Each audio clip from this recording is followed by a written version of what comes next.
ចាលោកនាងកញ្ញាប្រិយមិត្តជាទីមេត្រីចាមន្ត្រីគណៈបកប្រឆាំងលើកឡើងថាកម្ពុជា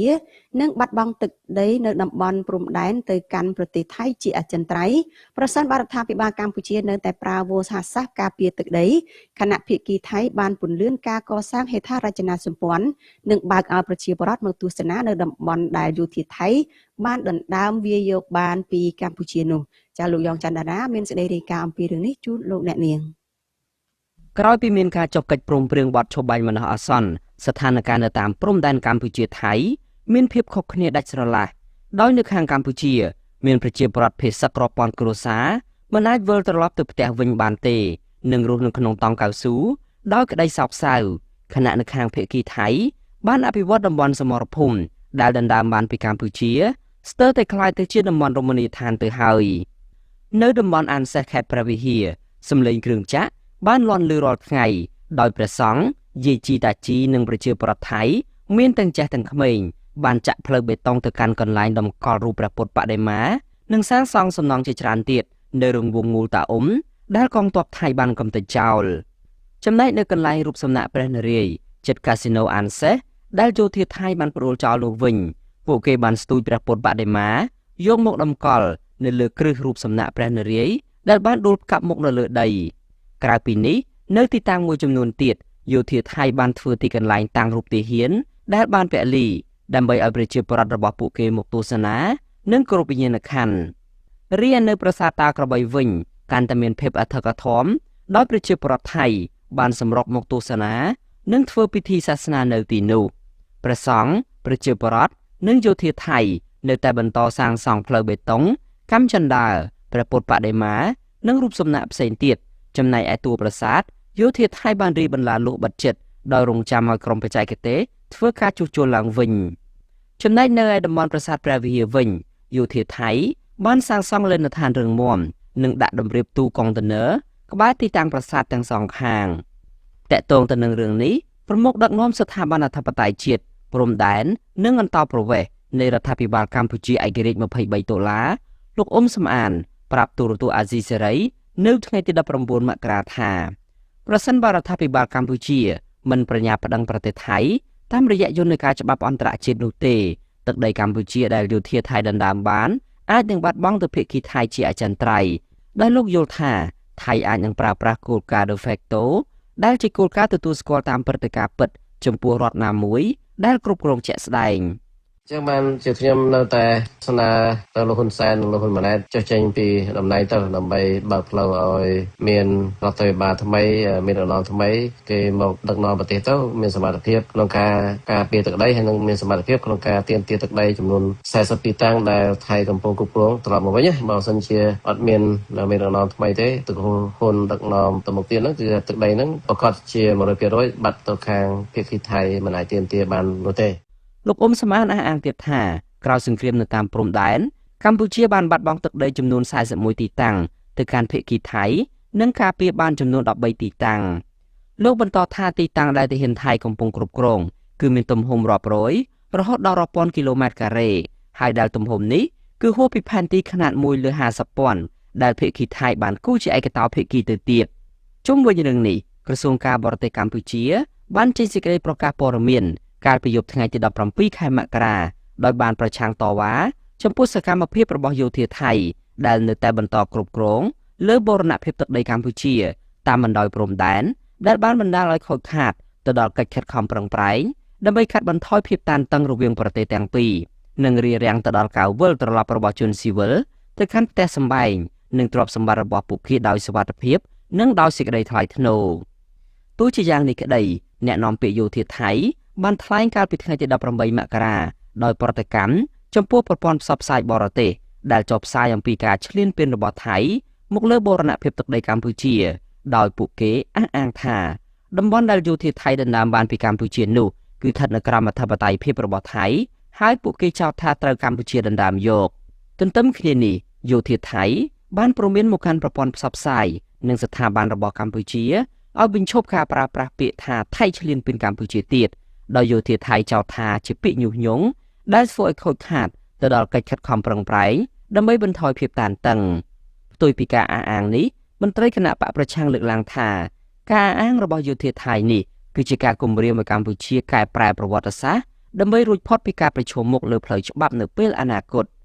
មន្ត្រីគណៈបកប្រឆាំងបន្ថែមថាប្រសិនបើរដ្ឋាភិបាលកម្ពុជានៅតែអែអង្កនៅក្នុងការប្តឹងទៅកាន់តុលាការយុត្តិធម៌អន្តរជាតិទៀតនោះអង្គរនឹងក្លាយទៅជាបាយហើយមេដឹកនាំកម្ពុជានឹងត្រូវមនុស្សជំនាន់ក្រោយចោទថាជាជនក្បត់ជាតិកាត់ទឹកដីឲ្យបរទេសដើម្បីដូរយកសន្តិភាពคล้ายៗខ្ញុំយ៉ងច័ន្ទតារាទូរទស្សន៍អាស៊ីសេរី Washington តងទៅនឹងការលើកឡើងរបស់រដ្ឋមន្ត្រីក្រសួងការបរទេសលោកប្រាក់សុខុនដែលថា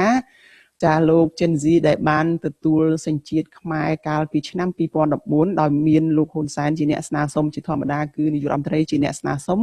ដើម្បីឲ្យផ្ដល់សញ្ជាតិទៅឲ្យជនបរទេសណាម្នាក់ចាសញ្ជាតិកម្ពុជានេះគឺត្រូវឆ្លងកាត់ការស្នើឡើងរបស់នាយករដ្ឋមន្ត្រីហើយបន្តមកទៀតគឺឡាយប្រោះលេខាទទួលស្គាល់ដោយព្រះមហាក្សត្រតើការលើកឡើងថាលោកចិនស៊ីទទួលបានសញ្ជាតិខ្មែរដោយមិនស្របច្បាប់មានន័យថាខុសច្បាប់នេះតើវាឆ្លុះបញ្ចាំងអ្វីខ្លះពីការងាររបស់មន្ត្រីចាជាពិសេសតាក់ទងទៅនឹងករណីលោកចិនស៊ីនេះចាបាទការលើកឡើងរបស់លោកប្រាក់សុខុននៅក្នុងបទសម្ភាសន៍ជាមួយនឹងកាសែត Reuters អំពីភាពមិនប្រក្រតីនៃសញ្ជាតិរបស់លោកចិនស៊ីតាមពិតទៅវាបង្ហាញអំពីវិបត្តិអភិបាលកិច្ចដ៏សែនជ្រៅដែលរដ្ឋាភិបាលមិនអាចគ្រាន់តែប្រើប្រាស់ពាក្យសម្ដីដោះបន្ទុកដើម្បីបញ្ចប់រឿងបានត្រឹមនេះទេទោះបីជាពេលនេះមានការប្រកាសថាក្រសួងមហាផ្ទៃបានដកសញ្ជាតិរបស់លោកចិនស៊ីរួចរាល់មុនពេលបញ្ជូនលោកចិនស៊ីទៅចិនក៏ដោយក៏ចំណាត់ការនេះនៅតែបន្សល់ទុកនៅមន្ទិលសង្ស័យជាច្រើនអំពីតម្លាភាពនិងការនីតិភាពរបស់ស្ថាប័នរដ្ឋការដកហូតសញ្ជាតិគឺជាវិធានការដោះស្រាយនៅចុងវិញ្ញាសាប៉ុណ្ណោះទេប៉ុន្តែវាមិនមែនជាការបញ្ចប់ការទទួលខុសត្រូវរបស់រដ្ឋាភិបាលចំពោះកំហុសឆ្គងដែលបានកើតឡើងកាលពីអតីតឡើយការលើកឡើងរបស់លោកប្រាក់សុខុនបានចាស់ស្ដែងទៅបានមានតដាងអំពីចន្លោះប្រហោងដ៏ធំធេងនៃប្រព័ន្ធត្រួតពិនិត្យសន្តិសុខជាតិហើយអាចជាផុសតាងនៃអង្គើខុបខិតគ្នាជាប្រព័ន្ធដើម្បីអភ័យសិទ្ធិផ្លូវច្បាប់ដល់ប្រវត្តិរូបមិនស្អាតស្អំជាគោលការណ៍គ្រឹះលោកសេនសុជីវីការផ្ដល់សញ្ជាតិខ្មែរគឺជាកិច្ចការអធិបតេយ្យដ៏កំពុងបំផុតរបស់រដ្ឋមួយដែលត្រូវឆ្លងកាត់ការត្រួតពិនិត្យយ៉ាងហោចណាស់ដោយលោកសេនសុជីវីបានលើកឡើងចឹងគឺមួយក្រសួងមហាផ្ទៃពីរការសម្រេចចិត្តពីនាយករដ្ឋមន្ត្រីនិងបីការឡាយប្រហោះដោយព្រះមហាក្សត្រហើយដូច្នោះហើយបើសិនបើមន្ត្រីជាន់ខ្ពស់រដ្ឋាភិបាលទទួលស្គាល់ថាដំណើរការនេះមានភាពខុសច្បាប់វាមិនត្រឹមតែជាការសារភាពនៅកំហុសរដ្ឋបាលប៉ុណ្ណោះទេប៉ុន្តែវាគឺជាការទទួលស្គាល់ថារដ្ឋាភិបាលបានដាក់ឯកសារពុតកុហកថ្វាយព្រះមហាក្សត្រដែលជាការរំលោភបំពានយ៉ាងធ្ងន់ធ្ងរដល់អង្គព្រះមហាក្សត្រនិងរដ្ឋធម្មនុញ្ញនៃប្រជាជាតិកម្ពុជាយោងតាមស្មារតីនៃច្បាប់ស្តីពីជាតិលោកសេនសុជីវីការទទួលស្គាល់ការទទួលបានសញ្ជាតិតូបនីយកម្មតម្រូវឲ្យជនបរទេសត្រូវមានលក្ខខណ្ឌតឹងរឹងបំផុតជាពិសេសគឺមាត្រាទី8និងមាត្រាទី9ដែលចែងថាបុគ្គលនោះត្រូវតែមានសិលធម៌ល្អមិនធ្លាប់មានទោសប្រមទ័ននិងមានទាមដែលលោកចិនស៊ីអាចចូលក្រោមស្លាកសញ្ជាតិខ្មែរអរយៈពេលជាច្រើនឆ្នាំនៅបានកសាងអាណាចក្រចំនួនដ៏មហាសាលដែលរងការចោទប្រកាន់ពីបទល្មើសអន្តរជាតិទូទាំងពិភពលោកបានបញ្ជាក់យ៉ាងច្បាស់ថារដ្ឋាភិបាលបានរំលងគោលការណ៍ច្បាប់ស្តីពីសញ្ជាតិទាំងស្រុងឬក៏ខកខានក្នុងការស៊ើបអង្កេតប្រវត្តិរូបឲ្យបានត្រឹមត្រូវតាមទស្សនវិជ្ជាច្បាប់លោកសេនសុជីវីប្រសិទ្ធបើការទទួលបានសញ្ជាតិផ្អែកទៅលើទិន្នន័យคล้ายៗឬក៏ការលាក់បាំងការពិតសញ្ជាតិនោះត្រូវចាត់ទុកថាជាមោឃៈភ្លាមៗហើយមន្ត្រីដែលពាក់ព័ន្ធដែលរៀបចំឯកសារឬក៏អ្នកនៅពីក្រោយត្រូវតែទទួលខុសត្រូវចំពោះមុខច្បាប់ព្រមទាំងជាធរមានដោយគ្មានការលើកលែងទេបើយើងមើលទៅលើមាត្រាទី24នៃច្បាប់សញ្ជាតិក៏បានផ្ដល់អំណាចក្នុងការដកហូតសញ្ជាតិវិញដែរប្រសិនបើបុគ្គលនោះប្រើប្រាស់សញ្ជាតិខ្មែរទៅបង្កអន្តរាយដល់ផលប្រយោជន៍ជាតិឬក៏បរទេសទោះបីជាមានការដកហូតសញ្ជាតិនៅពេលនោះដែលដោយក្រសួងមហាផ្ទៃក៏ដោយក៏តែការបំផាត់ឲ្យសារភាពខុសច្បាប់អូសបន្លាយច្រើនឆ្នាំកន្លងមកនេះបានធ្វើឲ្យកម្ពុជារងការចាប់ប្រកាន់ថាបានលោភលើអធិបតេយ្យភាពខ្លួនឯងផងនិងរំលោភទៅលើអនុសញ្ញាអន្តរជាតិស្តីអំពីការប្រឆាំងការលាងសម្អាតប្រាក់ដែលតម្រូវមានតម្លាភាពដាច់ខាតលើប្រភពទុនហើយនឹងប្រវត្តិអ្នកវិនិយោគរដ្ឋាភិបាលមានកាតព្វកិច្ចមិនអាចខ្វះបានខ្ញុំគិតថាត្រូវតែបោះស្រាយជូនសាធារណជនថាតើអំពើខុសច្បាប់នេះកើតឡើងដោយរបៀបណាហើយតើនរណាជាអ្នកទទួលខុសត្រូវពិតប្រាកដការចេញមកនិយាយថាខុសច្បាប់តែនៅពេលដែលមានសម្ពាធពីឬក៏ការរិះគន់ពីមជ្ឈដ្ឋានអន្តរជាតិហាក់ដូចជាយុទ្ធសាស្ត្រដោះខ្លួន ដើម្បីតែរួចខ្លួនមួយគ្រាប៉ុណ្ណោះខ្ញុំគិតថាសំណួរគឺនៅត្រង់ថាបើសិនជារដ្ឋាភិបាលចង់ដឹងច្បាស់ថាខុសច្បាប់តែហេតុបីចំណាត់ការដោះហូតសញ្ជាតិនិងការស៊ើបអង្កេតលើទ្រព្យសម្បត្តិមហាសាលដែលរកបានក្រោមស្លាកសញ្ញាសញ្ជាតិខ្មែរនោះត្រូវបានធ្វើឡើងឲ្យមានភាពស៊ីជម្រៅតាមច្បាប់ស្តីពីការសម្អាតប្រាក់ហើយឬវាគ្រាន់តែការបញ្ជូនបុគ្គលនោះចេញទៅបាត់ដោយមិនមានការបកស្រាយច្បាស់លាស់អំពីកំហុសជាប្រព័ន្ធនិងមិនមានការដាក់ទោសទណ្ឌលើមន្ត្រីពាក់ព័ន្ធខ្ញុំគិតថាគឺជាការអនុវត្តច្បាប់ដែលខ្វះភាពស្មោះត្រង់ជាមួយប្រជាពលរដ្ឋម្ចាស់សុខទាំងស្រុងបាទចាលោកសេមលីហេតុអីបានជាចាំបាច់ត្រូវលាងខ្លួនសម្អាតខ្លួនចេញពីរឿងនេះនៅពេលដែលយើងដឹងទាំងអស់គ្នាថាការផ្ដល់សញ្ជាតិឲ្យលោក Gen Z ដោយលោកសេមលីលើកឡើងអញ្ចឹងគឺជាប្រព័ន្ធចាប់ពីថ្នាក់លើកម្ពុជារបស់ប្រទេសជាតិមួយផងហេតុអីបានជាចាំបាច់ត្រូវលាងខ្លួននៅក្នុងពេលនេះចាព្រោះថាកម្ពុជានឹងរងសម្ពាធពីមជ្ឈដ្ឋានអន្តរជាតិមិនថាអាមេរិកអង់គ្លេសឬក៏ប្រទេសនៅក្នុងបណ្ដាអាស៊ីដូចជាជប៉ុនសិង្ហបុរីនិងថៃម៉ាឡេស៊ីដែលឥណ្ឌូនេស៊ីផងហ្វីលីពីនផងដែលមានប្រជាពលរដ្ឋរងគ្រោះហើយក៏សុទ្ធតែជាអ្នកដែលរងផលប៉ះពាល់ដល់អាជីវកម្មកើតឡើងពីអាជីវកម្មនេះហើយវាផលប៉ះពាល់ដែលខ្លាំងមែនទែនដែលធ្វើឲ្យរដ្ឋាភិបាលមិនថាមន្ត្រីជាន់ខ្ពស់របស់រដ្ឋាភិបាលព្យាយាមដោះសារគឺផលប៉ះពាល់ទៅលើការវិនិយោគតែម្ដងករណីនេះគឺជាសញ្ញាអាសន្នសម្រាប់បរិយាកាសវិនិយោគនៅកម្ពុជាបើសិនជារដ្ឋាភិបាលនឹងមិនចាត់វិធានការហើយព្យាយាមរំលាស់ខ្លួនចេញពីឧស្សាហកម្មឆោបបោកទេវិនិយោគិនស្មោះត្រង់ដែលចង់មកធ្វើអាជីវកម្មត្រឹមត្រូវគេនៅក្នុងការព្យាករបាននឹងថាតើវាមានតម្លាភាពឬនីតិរដ្ឋអត់ប្រសិនបើកម្ពុជាបង្ហាញគេថាសញ្ជាតិនិងអភ័យអក្សិតអាចទិញដូរបានតាមរយៈបញ្ឈប់បាយមិនប្រកបដីវាធ្វើឲ្យវិនិយោគិនល្អមានការរុញរាអ្វីដែលគួរឲ្យបារម្ភបំផុតនោះគឺហានិភ័យដែលកម្ពុជាអាចទៅត្រូវធ្លាក់ចូលនៅក្នុងបញ្ជីប្រភេទនៃក្រមការងារហេតុវត្ថុអន្តរជាតិម្ដងទៀតកន្លងមកយើងក៏ធ្លាប់បានស្ថិតនៅក្នុងបញ្ជីប្រភេទដែរបើពិភពលោកមើលឃើញថាកម្ពុជាជាជំរករបស់អ្នកវិនិយោគដែលមានប្រភពទុនមិនច្បាស់លាស់វានឹងធ្វើឲ្យប្រព័ន្ធធនាគារសេដ្ឋកិច្ចទាំងមូលនោះរងផលប៉ះពាល់យ៉ាងធ្ងន់ធ្ងរដូច្នេះហើយជាមូលហេតុដែលមន្ត្រីរដ្ឋាភិបាលឬក៏អេសាជននយោបាយចុងខ្ពស់របស់គណៈបព្វជិជនព្យាយាមរំលោះខ្លួនចេញអំពីលោក Gen Z ហើយអាការប្រកាសឬលើកឡើងរបស់លោកប៉ាសុខុនក៏វាជាលេសដើម្បីធ្វើយ៉ាងណាដើម្បីកម្ពុជាដើម្បីរដ្ឋាភិបាលបច្ចុប្បន្ននឹងរំលោះខ្លួនដោយមិនពាក់ព័ន្ធជាមួយនឹងឧស្សាហកម្មឆោបបោកតែប៉ុណ្ណោះបាទចានៅថ្ងៃនេះមានព័ត៌មានថាមានការដកតួនាទីរបស់អគ្គនាយករងផ្នែកអន្តោប្រវេសន៍ហើយការដកតួនាទីនេះចាគ្រាន់តែដកតួនាទីគាត់ទេប៉ុន្តែមិនឃើញមានចំណាត់ការអីផ្សេងដូចជាការ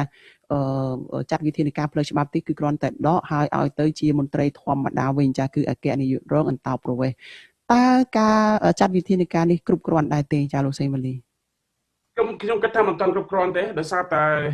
មិនមែនពាក់ព័ន្ធទៅអគ្គនាយកអន្តោប្រវេសន៍តែមួយទេដោយសារតែពាក់ព័ន្ធដូចយើងលើកខាងលើគឺការផ្ដោតសញ្ជាតិរបស់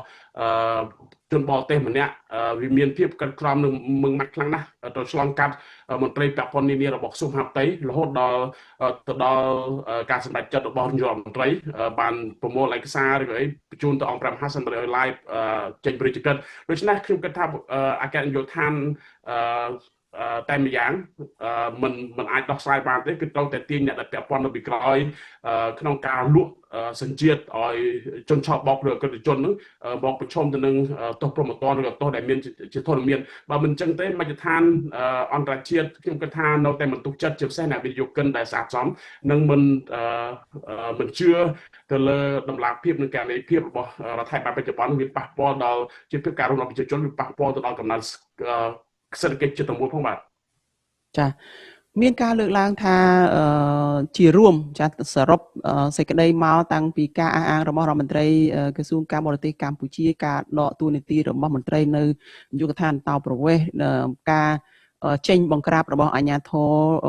នៅតាមអគារអនឡាញផ្សេងៗនេះជារួមទៅគ្រាន់តែជាការសម្ដែងឲ្យល្អមើលរបស់ក្រមអ្នកដឹកនាំនៅកម្ពុជាបច្ចុប្បន្នប៉ុណ្ណោះទេតើលោកសេមលីយល់ឃើញយ៉ាងណាចាចំពោះការអះអាងបែបនេះវាជាចំណុចវិជ្ជមានមួយដែលយើងឃើញថារដ្ឋាភិបាលហាក់មានការចាត់វិធានការក្រៅចំពោះ ឧស្សាហកម្មឆបបោកជាពិសេសការចាប់មេមួយចំនួនដូចជាលោកចិនស៊ីក៏តែយ៉ាងណាក៏ដោយយើងឃើញថាអាការចាត់វិធានការបង្ការទៅលើការឆបបោកនេះវាជាចំណុចមួយដែលមជ្ឈដ្ឋានតំបន់និងអន្តរជាតិរងចាំមើលថាតើរដ្ឋាភិបាលពិតជាមានការបដិញ្ញាចិត្តខ្ពស់នៅក្នុងការចាត់វិធានការយ៉ាងតឹងរឹងហើយការចាត់វិធានការយ៉ាងតឹងរឹងនោះគឺការចង់ឃើញ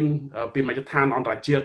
ចំពោះដំណាក់កាលរដ្ឋាភិបាលទៅលើបកពួកខ្លួនឯងទៅលើបុគ្គលជំនាញទៅលើសាច់ជាតិរបស់មន្ត្រីជាន់ខ្ពស់ដែលពាក់ព័ន្ធដោយត្រង់ដោយប្រយោជន៍នឹងអ្នកនៅពីក្រោយមេឆបបោកនានាកន្លងមកដូច្នេះខ្ញុំគិតថាដរាបណារដ្ឋាភិបាលមិនចាត់វិធានការទៅលើបុគ្គលជុំវិញខ្លួនជាពិសេសមន្ត្រីខ្ពស់ឬក៏សាច់ញាតិរបស់អិសរាជជនជាពិសេសដែលសហរដ្ឋអាមេរិកមជ្ឈដ្ឋានអន្តរជាតិបានផ្ដល់បញ្ជីឈ្មោះនោះទេខ្ញុំគិតថាកម្ពុជានៅតែរងផលនឹងត្រូវរិះគន់ថាជាប្រទេសដែលផ្ដល់ជំរកដល់ពួករុស្ស៊ីដូចជាបន្តទៀតខ្ញុំគិតថាវាជាចំណុចវាជារបត់មួយដែលបង្ហាញពីសញ្ញាវិជ្ជមានក៏តែគាត់ថាការតាំងចិត្តខ្ពស់ពិតប្រាកដនោះវាអាស្រ័យទៅលើថាតើបន្ទាប់ពីការបន្តរដ្ឋាភិបាលហ៊ានអាសាច់ស្អុយរបស់ខ្លួនជុំវិញក្នុងជួរគណៈរដ្ឋមន្ត្រីក៏ដូចជានៅក្នុងជួរគណៈបកឬអត់បើសិនជារដ្ឋាភិបាលកំចាត់បុគ្គលតែមួយចំនួនដូចជាលោកចិនស៊ីឬក៏ដកហូតអគ្គនាយកអន្តរវេសប៉ុន្តែមិនមានវិធានការច្បាស់លាស់ជាពិសេសឆ្លើយតបទៅនឹងបញ្ជីឈ្មោះដែលសហរដ្ឋអាមេរិកបានរកឃើញថាពាក់ព័ន្ធទៅនឹងអ ுக ្រិតកម្មឆ្លងដែនផងពាក់ព័ន្ធទៅនឹងការជួញដូរមនុស្សផងពាក់ព័ន្ធនឹងការរុស្ស៊ីខុសច្បាប់ពាក់ព័ន្ធនឹងលបែងខុសច្បាប់ជាដើមផងខ្ញុំគិតថារដ្ឋាភិបាលនឹងមិនអាចទាក់ទាញនៅជំនឿទុកចិត្តពីមជ្ឈដ្ឋានតំបន់អន្តរជាតិជាពិសេសអ្នកវិទ្យុកិនស្អាតស្អំទេបាទចាអរគុណច្រើនលោកសីម៉ាលីតើនៅក្នុងរឿងនេះចាលោកសីម៉ាលីមានអ្វីចង់លើកឡើងបន្ថែមទៀតទេចាដែលនេះខ្ញុំមិនបានចោទសួរចាខ្ញុំចង់បញ្ជាក់ថារឿងក្តីលោកចិនស៊ីមិនមែនគ្រាន់តែជារឿងបុគ្គលម្នាក់ទេរឿងក្រុមហ៊ុនមួយនោះទេប៉ុន្តែវាគឺជាការសាកល្បងដ៏ធំបំផុតមួយចំពោះប្រព័ន្ធយុត្តិធម៌និងប្រព័ន្ធនីតិរដ្ឋនៅកម្ពុជាសញ្ជាតិខ្មែរគឺជាកិត្តិយសនិងជាអធិបតេយ្យភាពរបស់ជាតិដែលមិនអាចអនុញ្ញាតឲ្យបុគ្គលណាម្នាក់យកមកធ្វើជាខែលបិទបាំងទង្វើខុសច្បាប់ឬក៏យកមកដូរជាតំណែងបានទេការដែលរដ្ឋាភិបាលដកហូតសញ្ជាតិនឹងបញ្ជូនបុគ្គលលោកចិនស៊ីចេញទៅក្រៅគឺជាចំណុចចាប់ផ្ដើមមួយនៃការពិតប៉ុន្តែវាមិនទាន់ជាទីបញ្ចប់នៃយុទ្ធធម៌នៅឡើយទេពលរដ្ឋខ្មែរគ្រប់រូបចង់ឃើញភាពស្មោះត្រង់ពីរដ្ឋាភិបាលតាមរយៈការស៊ើបអង្កេតមន្ត្រីខលខូចដែលនៅក្រោយខ្នងមិនមែនត្រឹមតែលោកអគ្គនាយកតវេទេហើយត្រូវតែចាត់វិធានការលើទ្រព្យសម្បត្តិដែលចង់សង្ស័យពាក់ព័ន្ធនឹងអំពើទុច្ចរិតឲ្យបានមកតាមបំផុតមិនមែនត្រឹមតែលោកចិនស៊ីទេបុគ្គលដែលទទួលបានផលប្រយោជន៍ពីលោកចិនស៊ីអិសរាជជនអ្នកនយោបាយដែលកាងនៅពីក្រោយត្រូវតែចាត់វិធានការឲ្យមើងម៉ាត់យើងមិនអាចកសាងប្រទេសមួយដែលមានភាពរុងរឿងនិងមានមុខមាត់វិចារជាតិបានទេបើសិនបើច្បាប់របស់យើងត្រូវបានអនុវត្តតែលើពលរដ្ឋទាំងខ្សោយហើយផ្ដល់ការលើកលែងដល់អ្នកមានអំណាចនិងមានទឹកប្រាក់រដ្ឋាភិបាលត្រូវតែមានតម្លាភាពកែមដីភាពដើម្បីការពារកិត្តិយសនៃសញ្ជាតិខ្មែរនិងធានាថាកម្ពុជានឹងមិនខ្លាយជាជំរករបស់អ្នកមានទោសបរទេសជាដាច់ខាតបាទចាអរគុណច្រើនចាលោកសីម៉ាលីចាដែលបានចូលរួមផ្ដល់សម្ភាសនៅយុគនេះចាបើទោះបីជាមានការលំបាកក្នុងបញ្ហាបច្ចេកទេសខ្លះក៏ដោយចាសូមជម្រាបលាលោកសីម៉ាលីត្រឹមប៉ុណ្ណេះជូនពរលោកសុខភាពល្អចាចាលោកនាងជាទីមេត្រីនៅកណ្ដាលក្រុងភ្នំពេញអាជីវករដែលលក់ដូរតាមចិញ្ចើមផ្លូវនៅជុំវិញផ្សារដើមគរនិងផ្សារនិមាសពួកគេនាំគ្នាបិទផ្លូវតវ៉ាជាបន្តបន្ទាប់ប្រឆាំងដាច់ខាតមិនចាក់ចេញទៅលក់ដូរនៅតំបន់បឹងតមោកដែលស្ថិតនៅឆ្ងាយជាយក្រុងភ្នំពេញនោះទេពួកគាត់ថាកន្លែងដែលអាជ្ញាធរបានរៀបចំថ្មីនោះនៅឆ្ងាយពីទីប្រជុំជនដែលធ្វើឲ្យអាជីវករពិបាកធ្វើដំណើរហើយក៏បារម្ភពីសុវត្ថិភាពចាលោកអ្នកនាងនឹងបានស្ដាប់សេចក្តីរាយការណ៍របស់លោកសេចបណ្ឌិតអំពីរឿងនេះនៅក្នុងការផ្សាយរបស់យើងនៅពេលបន្តិចទៀតនេះដែរ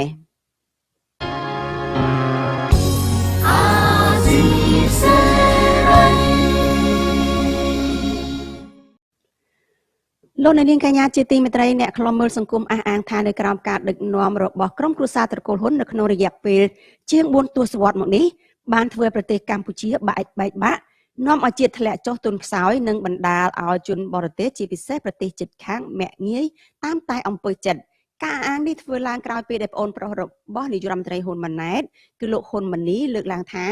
កម្ពុជាបានបាត់បង់ឥទ្ធិពលនិងថមថយអានុភាពបន្តិចម្ដងដោយសារតែការបែកបាក់ចំនួនផ្ទៃក្នុងដែលបើកឱកាសឲ្យមានការជ្រៀតជ្រែកចូលពីបរទេស និងមានការរំលោភបំពានពីបរទេសជាបន្តបន្ទាប់ចាសសូមអញ្ជើញលោកនាងមកស្ដាប់សេចក្តីរាយការណ៍របស់លោកហុំចម្រើនអំពីរឿងនេះ ប្រធានអង្គការប្រជាធិបតេយ្យខ្មែរដែលមានមូលដ្ឋាននៅប្រទេសអូស្ត្រាលី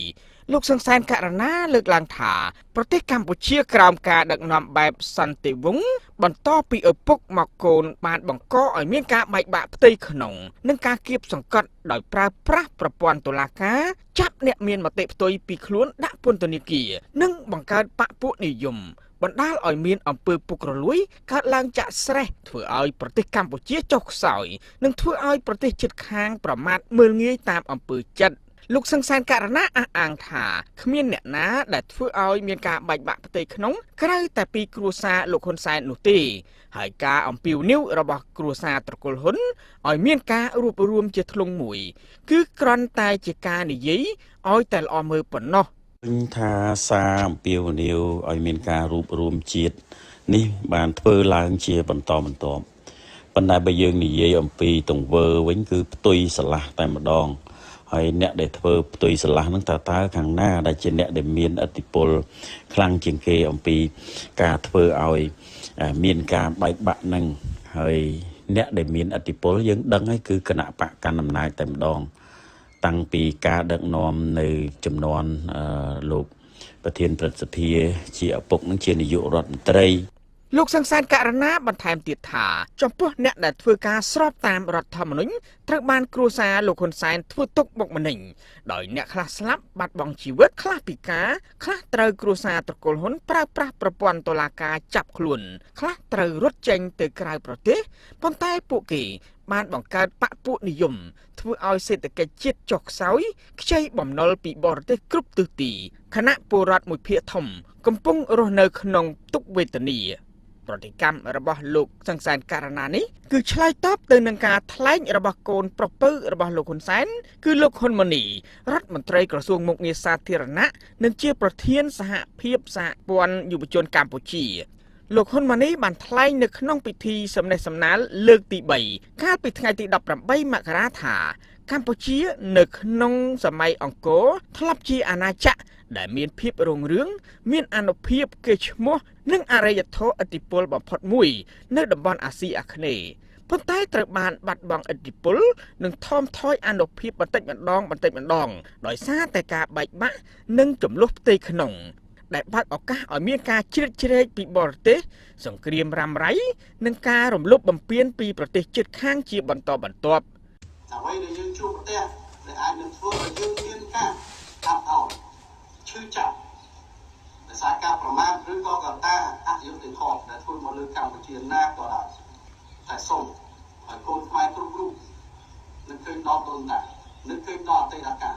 ហើយចងចាំថាទោះកលៈទេសៈណាក៏ដោយជាខ្មែរនៅតែចូលដល់រមាំ កន្លងទៅទាំងលោកហ៊ុនសែននិងកូនប្រុសរបស់លោកគឺលោកនាយករដ្ឋមន្ត្រីហ៊ុនម៉ាណែតបានអំពាវនាវឲ្យប្រជាពលរដ្ឋខ្មែរគ្រប់ទិសទីបន្តចូលរួមសាមគ្គីជាធ្លុងមួយដោយជឿជាក់លើរដ្ឋាភិបាលនិងបន្តបង្កើនស្មារតីស្នេហាជាតិប្រឹងឈរដោយខ្លួនឯងខិតខំខ្លួនឯងនិងពង្រឹងភាពជាម្ចាស់ការដោយខ្លួនឯងដើម្បីធានាការពារនិងកសាងជាតិសម្រាប់មាគ៌ាទៅថ្ងៃខាងមុខ សារអំពាវនាវរបស់គ្រួសារត្រកូលហ៊ុននេះកើតឡើងស្រាប់ពេលប្រទេសកម្ពុជាកំពុងបន្តរងនៅការឈ្លានពានពីយោធាថៃដែលបានលើកទ័ពវាយប្រហារកាន់កាប់ទឹកដីប្រទេសកម្ពុជាអស់ជាច្រើនកន្លែងដែលរដ្ឋាភិបាលលោកហ៊ុនម៉ាណែតគ្មានសមត្ថភាពបណ្ដេញយោធាសៀមចេញនោះទេ បើទោះជាគ្រួសារត្រកូលហ៊ុនទន្ទិញតែពាក្យការរួបរวมសាមគ្គីជាតិអំពាវនាវឲ្យមានការសាមគ្គីផ្ទៃក្នុងខ្មែរក្តីរដ្ឋាភិបាលលោកហ៊ុនម៉ាណែតនៅតែបន្តយុទ្ធនាការចាប់ខ្លួនអ្នកនយោបាយបកប្រឆាំងសកម្មជនសង្គមសិទ្ធិមនុស្សដីធ្លីបរិស្ថាននិងសហជីពរហូតដល់ពលរដ្ឋសាមញ្ញដែលហ៊ាននិយាយរិះគន់រដ្ឋាភិបាលឬគ្រួសារត្រកូលហ៊ុន គិតមកទល់ពេលនេះមានមនុស្សសរុបជិត100នាក់ហើយកំពុងជាប់ពន្ធនាគារដោយសារការសម្ដែងមតិខ្ញុំបាទហុំចម្រើនអាស៊ីសេរីពីរដ្ឋធានី Washington ចលនានាងកញ្ញាប្រិយមិត្តអ្នកស្ដាប់ជាទីមេត្រីចាយើងងាកទៅព័ត៌មានតាក់ទងនឹងការព្រួយបារម្ភពីការបាត់បង់ទឹកដីជាអចិន្ត្រៃយ៍ចាគឺទឹកដីនៅតាមតំបន់ព្រំដែនដែលយោធាថៃកំពុងតែរំលោភបំពានយកវិញម្ដងមន្ត្រីគណៈបកប្រឆាំងលើកឡើងថាកម្ពុជាអាចនឹងបាត់បង់ទឹកដីនៅតាមតំបន់ព្រំដែននោះទៅឲ្យភាគីថៃជាអចិន្ត្រៃយ៍ប្រសិនបើរដ្ឋាភិបាលកម្ពុជានៅតែប្រើប្រាស់វោហារស័ព្ទការពារទឹកដីខណៈដែលភាគីថៃបានពន្លឿនការកសាងហេដ្ឋារចនាសម្ព័ន្ធនិងបើកឲ្យប្រជាពលរដ្ឋរបស់គេមកទស្សនានៅតំបន់ដែលយោធាថៃបានដណ្ដើមយកពីកម្ពុជានោះចាលោកយ៉ងច័ន្ទតារាមានសេចក្តីរាយការណ៍អំពីរឿងនេះជូនលោកអ្នកនាងដូចតទៅក្រោយពីមានការចុះកិច្ចព្រមព្រៀងបទឈប់បាញ់បណ្ដោះអាសន្នស្ថានភាពនៅតាមព្រំដែនកម្ពុជាថៃមានភាពខុសគ្នាដាច់ស្រឡះដោយនៅខាងកម្ពុជា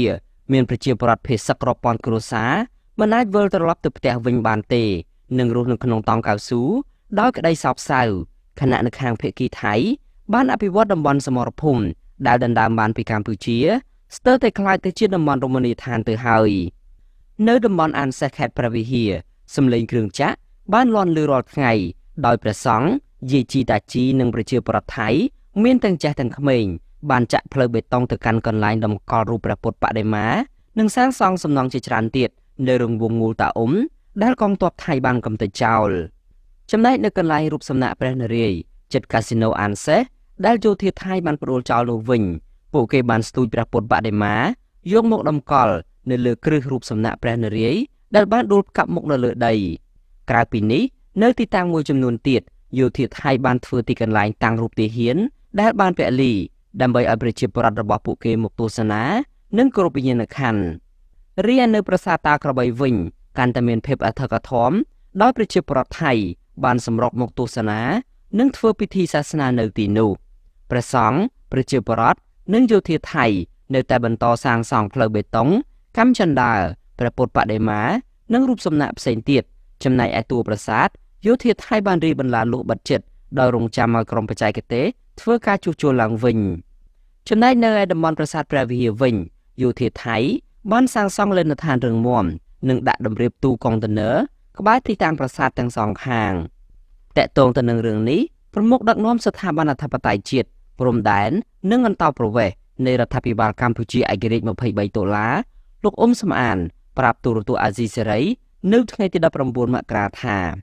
ប្រសិនបើរដ្ឋាភិបាលកម្ពុជាមិនប្រញាប់ប្តឹងប្រទេសថៃតាមរយៈយន្តការច្បាប់អន្តរជាតិនោះទេទឹកដីកម្ពុជាដែលយោធាថៃដណ្ដើមបានអាចនឹងបាត់បង់ទៅភាគីថៃជាអចិន្ត្រៃយ៍ដោយលោកយល់ថា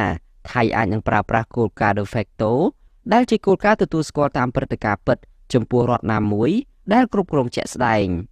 ចឹងបានជាខ្ញុំនៅតែស្នើទៅលោកហ៊ុនសែននិងលោកហ៊ុនម៉ាណែតចុះចេញពីតំណែងទៅដើម្បីបើកផ្លូវឲ្យមានរដ្ឋាភិបាលថ្មីមានរណងថ្មីគេមកដឹកនាំប្រទេសទៅមានសមត្ថភាពក្នុងការពារទឹកដីហើយនិងមានសមត្ថភាពក្នុងការទាមទារទឹកដីចំនួន40ទីតាំងដែលថៃកំពុងគ្រប់គ្រងត្រឡប់មកវិញបើមិនជាអត់មាន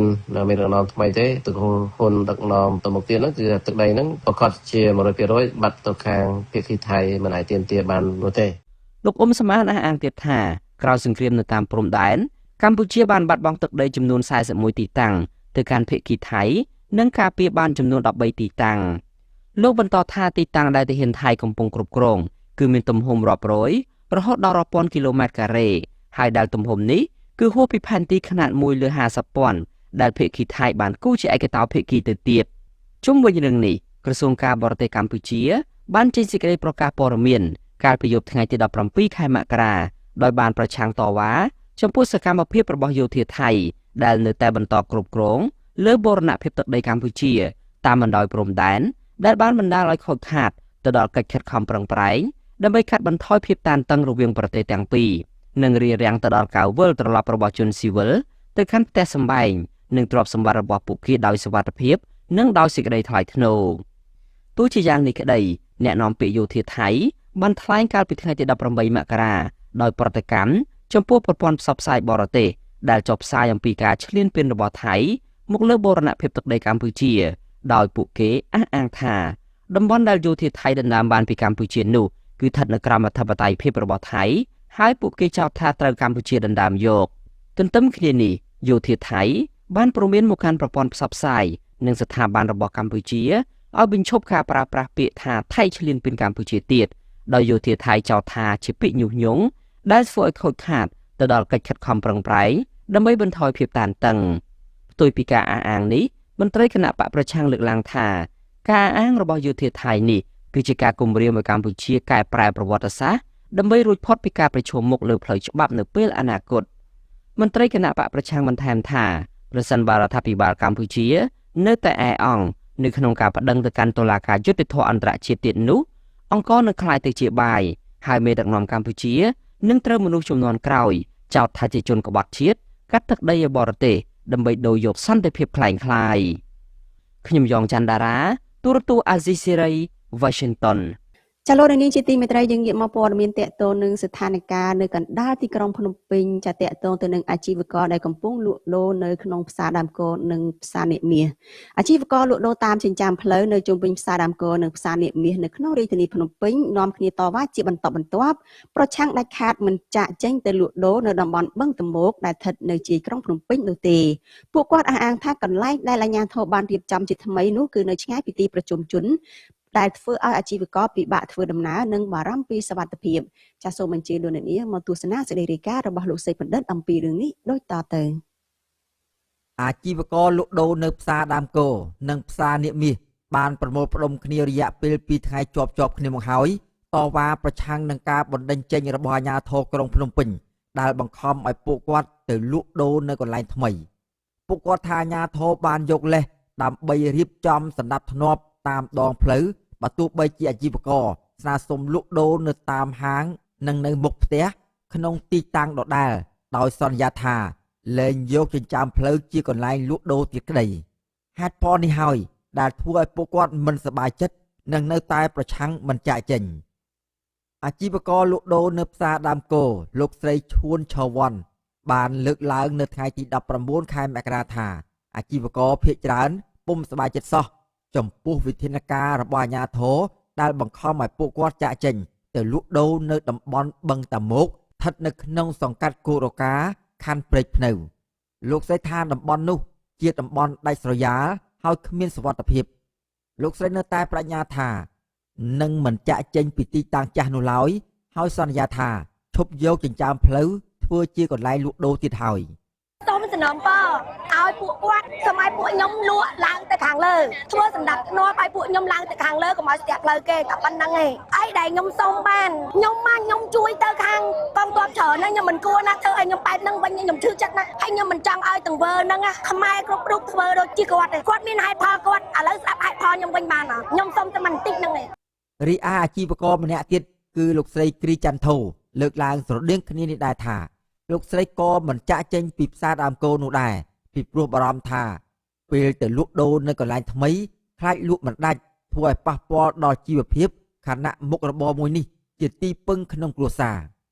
ជាមួយគ្នានោះលោកស្រីថាអាជីវករមិនរឹងរូសអ្វីនោះទេប្រសិនបើអាជ្ញាធរគិតថាការលក់ដូរប៉ះពាល់ដល់សណ្ដាប់ធ្នាប់តាមដងផ្លូវដោយអាជ្ញាធរគ្រាន់តែដាក់លក្ខខណ្ឌឲ្យពួកគាត់លក់ត្រឹមកន្លែងណាមួយ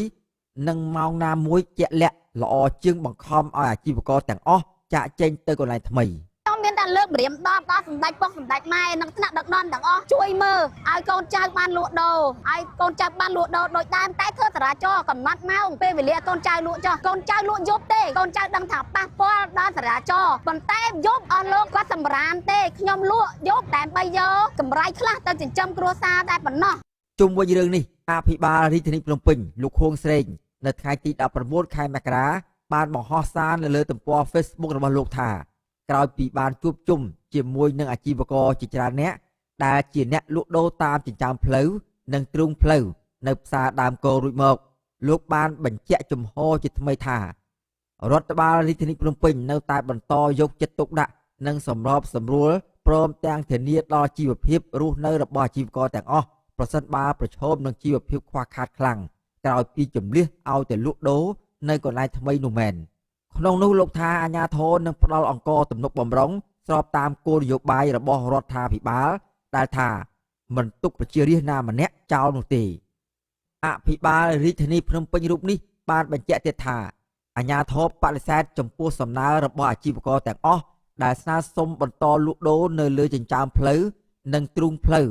នៅជុំវិញផ្សារដើមគោលោកថាជំរឿសដ៏ល្អគឺមានតែមួយគត់គឺឲ្យអាជីវករទៅលក់នៅកន្លែងថ្មីឬហៅថាផ្សារដើមគោថ្មីដែលមានលក្ខខណ្ឌអនុគ្រោះជាច្រើននិងមានតូបលក់ដូរត្រឹមត្រូវដើម្បីចូលរួមលើកកម្ពស់សោភ័ណភាពទីក្រុងឲ្យកាន់តែល្អប្រសើរសម្រាប់ជាប្រយោជន៍សាធារណជនទោះជាបែបនេះក្តីក្រោយកិច្ចប្រជុំចប់លោកខួងស្រេងហាក់បរាជ័យក្នុងការចរចាដើម្បីជំរុញឲ្យអាជីវករទៅលក់ដូរនៅកន្លែងថ្មីបើតាមការអះអាងរបស់អាជីវករដែលប្រាប់ទូរទស្សន៍អាស៊ីសេរីក្រោយចប់កិច្ចប្រជុំនោះបានលើកឡើងពីចំហជាថ្មីថា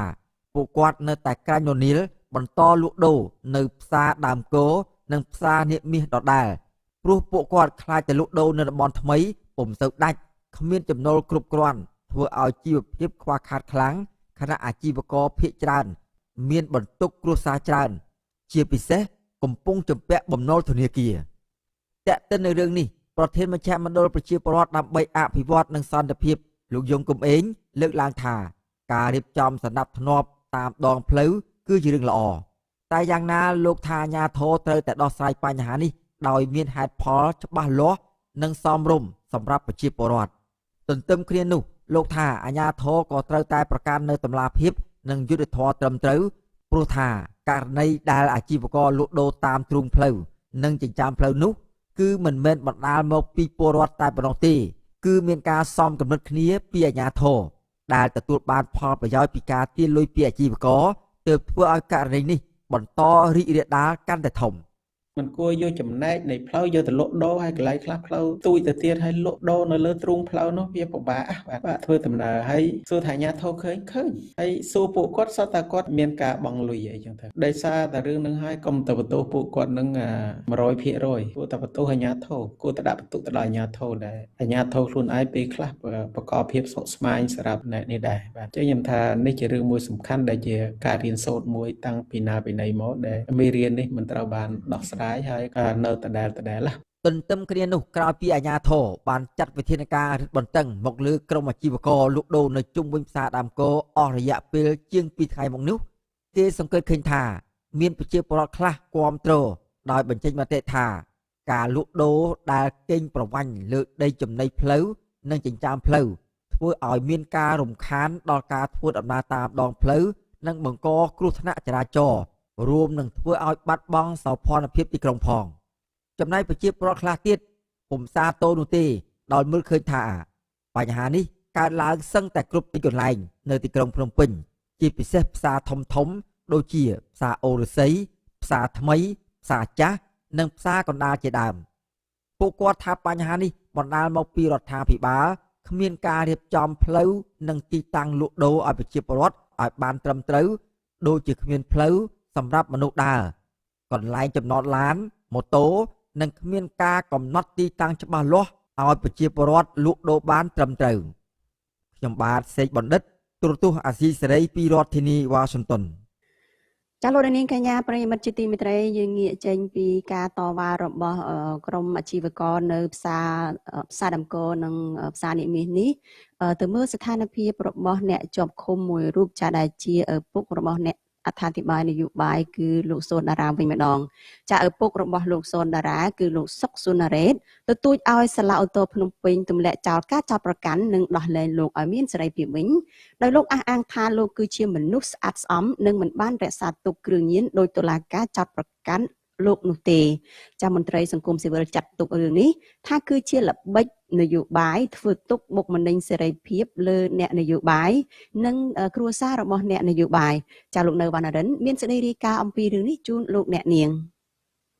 ក្នុងសម្លៀកបំពាក់ពណ៌ស្លាទុំឈរនៅក្នុងរង្វង់ក្រចកលោកសុកស៊ុនណារ៉េតបានប្រាប់ចៅក្រមសាលាឧទ្ធរក្នុងអំឡុងសវនាការនៅថ្ងៃទី19ខែមករាថាលោកមិនបានប្រព្រឹត្តបទល្មើសដោយការចោទប្រកាន់របស់សាលាដំបងខេត្តកំពង់ស្ពឺឡើយលោកស្នើឲ្យចៅក្រមសាលាឧទ្ធរផ្ដល់យុត្តិធម៌ដល់រូបលោកកូនប្រុសរបស់លោកសុកស៊ុនណារ៉េតគឺលោកស៊ុនសារ៉ាត់ប្រាប់អ្នកសារព័ត៌មានបន្ទាប់ពីបញ្ចប់សវនាការថាឪពុករបស់លោកនៅតែរក្សាជំហរមិនទទួលស្គាល់ការចោទប្រកាន់ដែលសាលាដំបងខេត្តកំពង់ស្ពឺដាក់បន្ទុកនោះឡើយ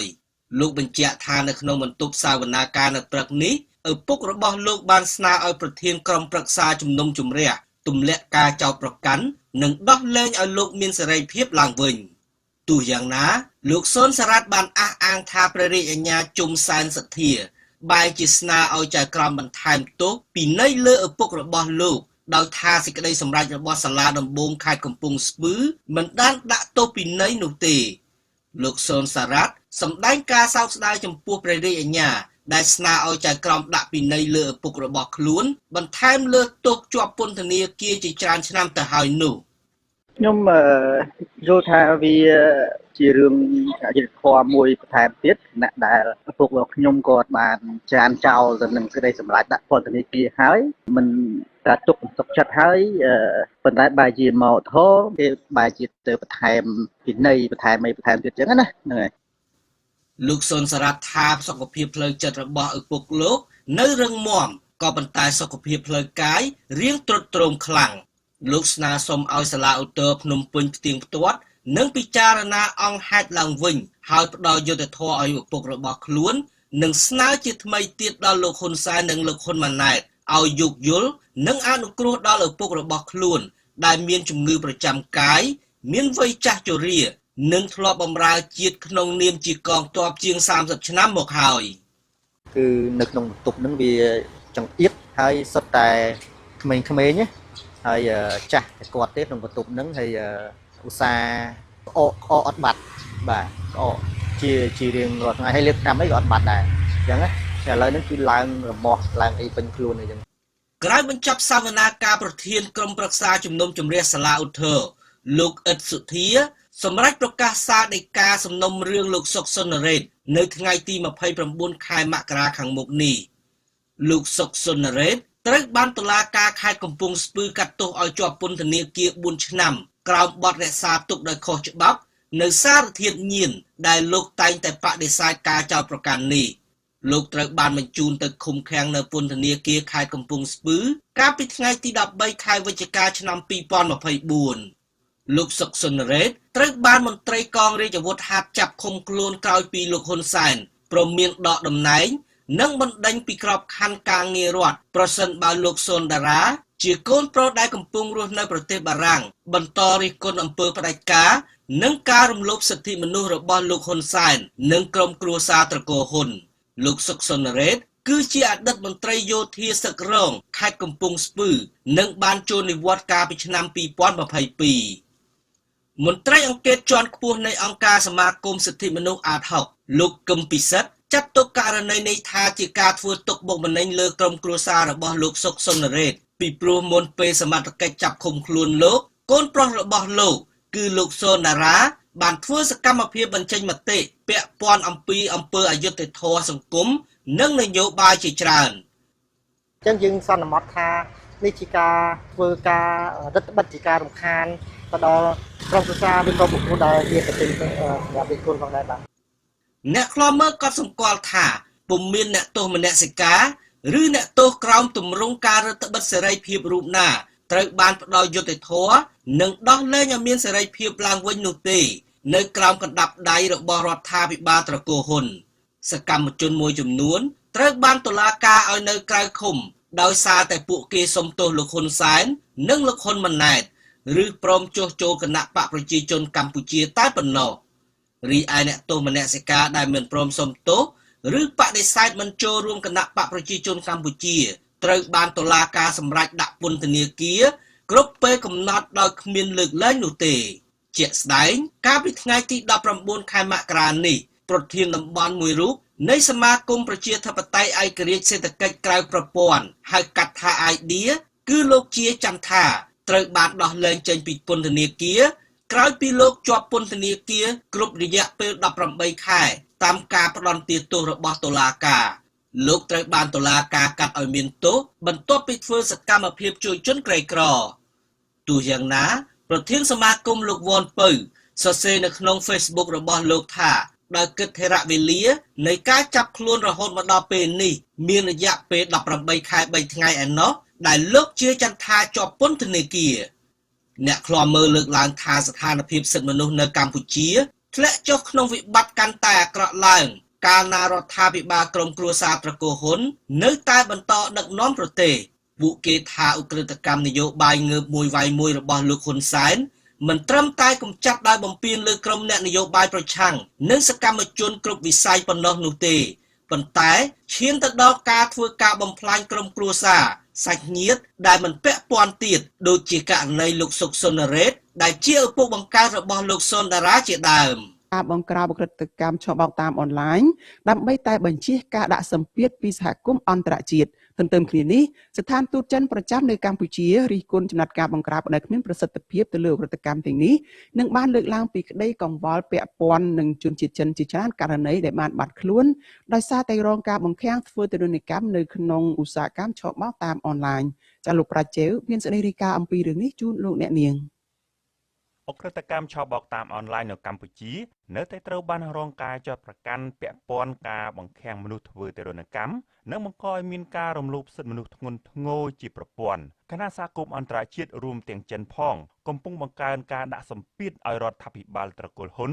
ចាត់វិធានការប្រឆាំងឧក្រិដ្ឋកម្មនេះឲ្យមានប្រសិទ្ធភាពអ្នកអត្ថាធិប្បាយនយោបាយនិងជាអ្នកនាំពាក្យរដ្ឋាភិបាលឯករាជ្យ23តុលាលោកកឹមសុខបានលើកឡើងថារដ្ឋាភិបាលត្រកូលហ៊ុនបានពឹងផ្អែកលើទំនាក់ទំនងការទូតជាមួយចិននិងក្បត់ទំនុកចិត្តក្នុងការអនុញ្ញាតឲ្យអក្រិតជនចិនមួយចំនួនមកប្រព្រឹត្តអំពើអក្រិតកម្មនៅក្នុងប្រទេសកម្ពុជានាពេលកន្លងមកលោកថាភាគីចិនទំនងជាដាក់សម្ពាធឲ្យរដ្ឋាភិបាលត្រកូលហ៊ុនចាប់អ្នកពាក់ព័ន្ធបន្ថែមទៀតព្រោះការពង្រីកអក្រិតកម្មអនឡាញនៅកម្ពុជានេះក៏បានបង្កផលប៉ះពាល់ដល់ប្រយោជន៍ចិនជាច្រើនជាមួយគ្នានេះលោកកឹមសុខហៅចំណាត់ការបង្ក្រាបអក្រិតកម្មឆបោកអនឡាញរបស់រដ្ឋាភិបាលលោកហ៊ុនម៉ាណែតថាជាយុទ្ធនាការដើម្បីគេចចេញពីការរិះគន់និងការដាក់សម្ពាធពីសហគមន៍អន្តរជាតិតែប៉ុណ្ណោះដោយមិនបានបង្ហាញឆន្ទៈពិតប្រាកដដើម្បីបង្ក្រាបអក្រិតកម្មនេះឲ្យមានប្រសិទ្ធភាពឡើយប្រសិនបើក្រុមគ្រួសារហ៊ុនពិតជាកម្ចាត់អក្រិតកម្មឆ្លងដែនមែនណាមិនមែនចាប់ជេនស៊ីហើយបញ្ជូនជេនស៊ីទៅស្រុកចិននោះទេ